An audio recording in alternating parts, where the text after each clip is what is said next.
Khalil Rountree Jr. has got something different that he brings to the table. He ain't thinking about takedowns. He ain't thinking about shammers. He ain't thinking about wrestling or armbars or none of that. He's coming to do one thing only. Chin down, hands up, woof, and unload. And if you listen to him on the Rogan when he's talking about he's throwing a shot, and it's like he compares it to be like being a gun. And I think his coach was saying like a caliber or whatever it was, piston, whatever weapon that he was saying. That's what he was telling him to refer to his strikes like. So when he throws with bad intentions.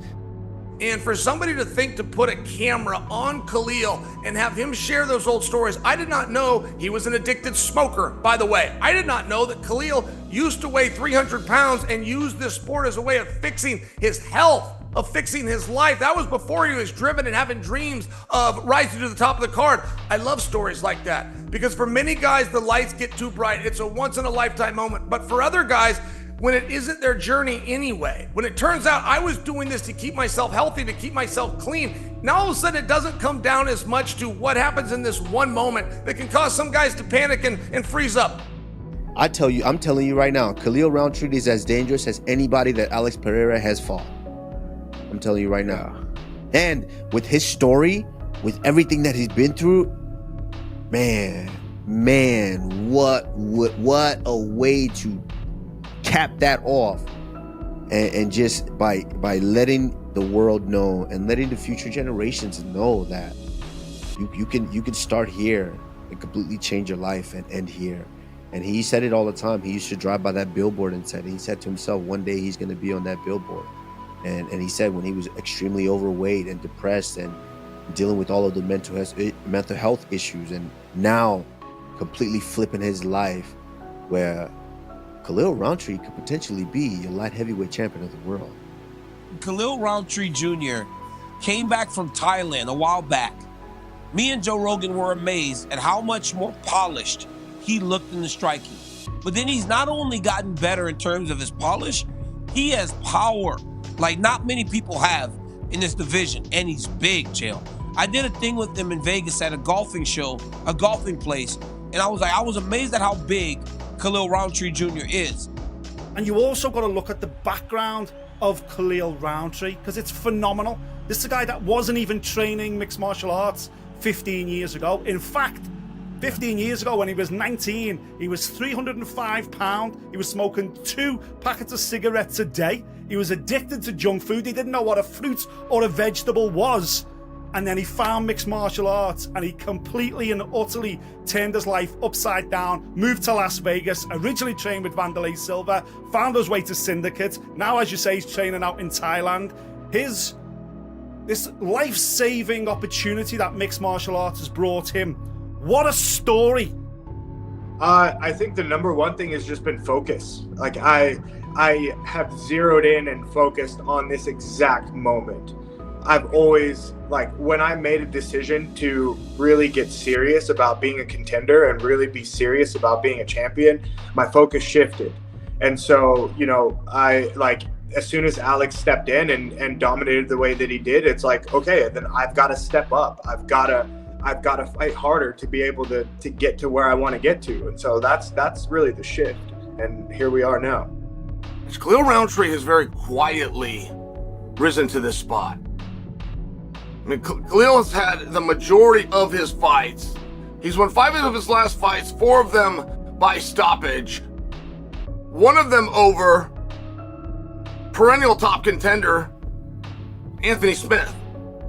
So it's not as though we can't give him his due, but he has done the majority of his work on non-pay-per-views. That's also true.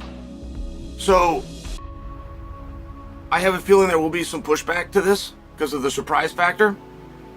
But if you stand back and you see everything, I think you'd be a little less surprised. I'll bet the majority of you didn't know that he's won his last 5, or that he's had stoppages in his last 4, including over top contenders. I'll bet that you didn't know that. And we've seen some of the highlights. Him the side stomping on the knee with the oblique kick, completely destroying my man's knee. I felt bad. I was like, damn, bro, that was just mean. That was just rude and mean. And you have the finish with Anthony Smith where he could have landed one more crazy shot over the top, and he walks over to him, and he's just looking like Thor. He's like, don't make me do it. Don't make me do it.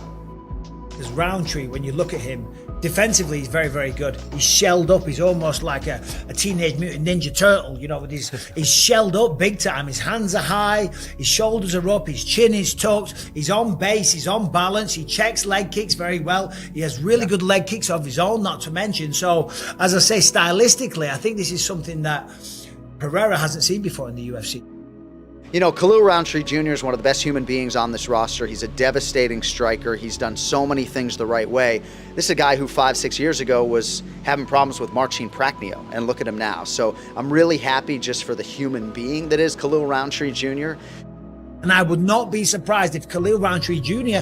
at the end of this is the champion of the world. When you look at this matchup on paper, yeah, okay, it's number 8, jumping up, you know, skipping the line. Oh, does he deserve to be there? All this kind of talk. When you dig a little deeper, the man's on a 5-fight win streak. He's beaten some tremendous strikers. He's beaten kickboxers before. Last time out, made relatively short work of Anthony Smith. And I'll tell you this, on paper, and it's a big one on paper, he's the best striker that Alex Pereira has fought in the UFC.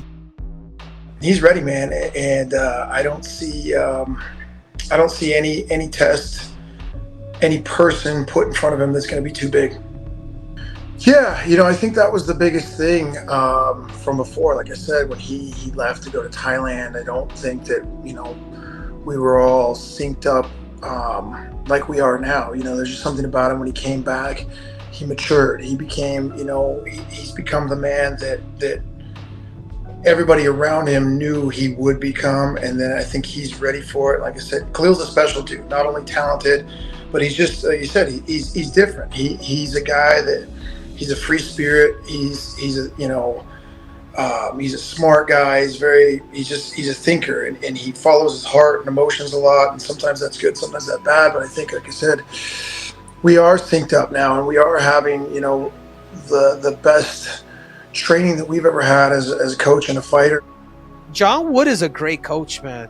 John Wood he understands MMA, and I know he understands game planning and tactics. And if he follows John Wood's plan, I can see Khalil winning that fight. But more likely, I don't know if he has that ability. I'm kind of cheering for him just because everybody's counting him out. I'm very happy. Like, this is such a good fight and a good matchup that I'm looking forward to. I think not only did I spend time